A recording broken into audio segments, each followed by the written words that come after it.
Au départ, il est simplement une personne comme vous et moi qui avance dans sa vie, qui poursuit ses rêves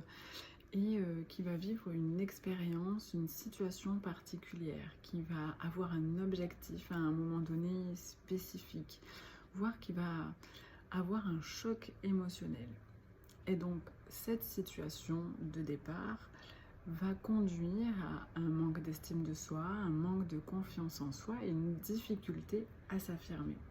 Et c'est cet ensemble de choses qui va faire ressentir, faire vivre un certain mal-être. De ce mal-être va en découler soit la dépression,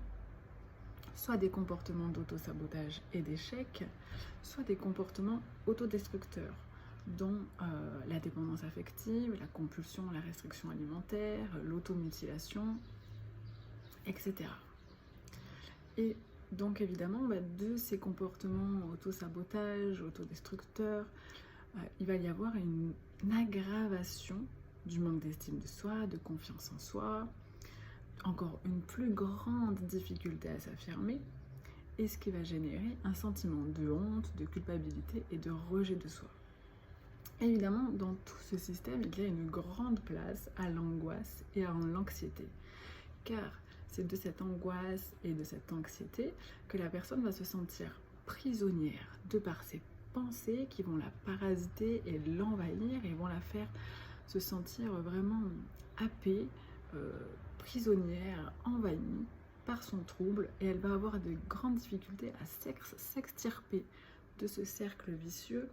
pour s'orienter vers un travail de développement personnel, si on peut dire, pour développer sa confiance en soi, son estime de soi et son amour pour elle-même.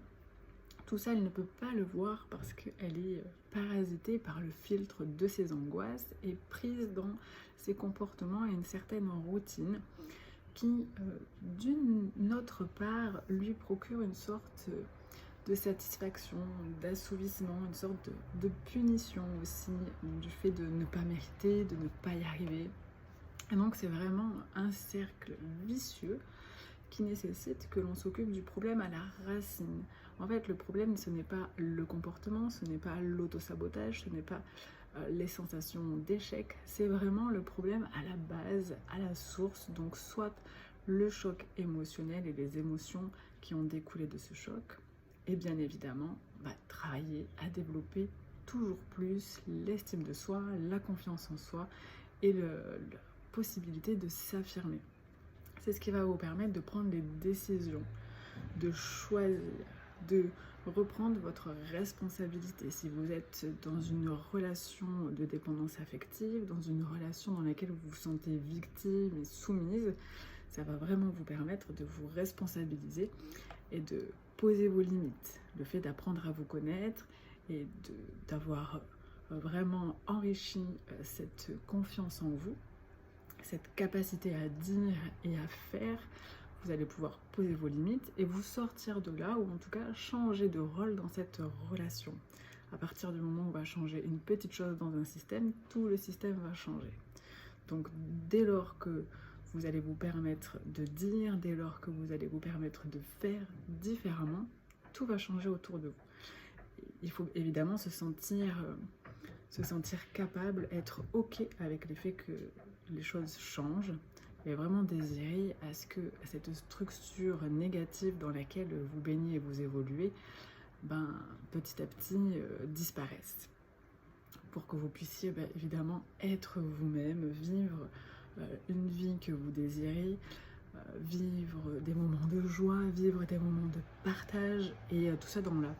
plus grande sérénité et la plus grande satisfaction possible. Avec les compulsions et les restrictions alimentaires, c'est exactement la même chose. Donc il va falloir vraiment,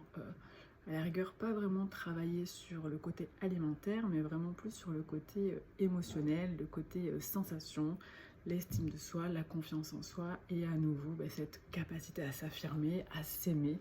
à prendre sa responsabilité. Ce n'est pas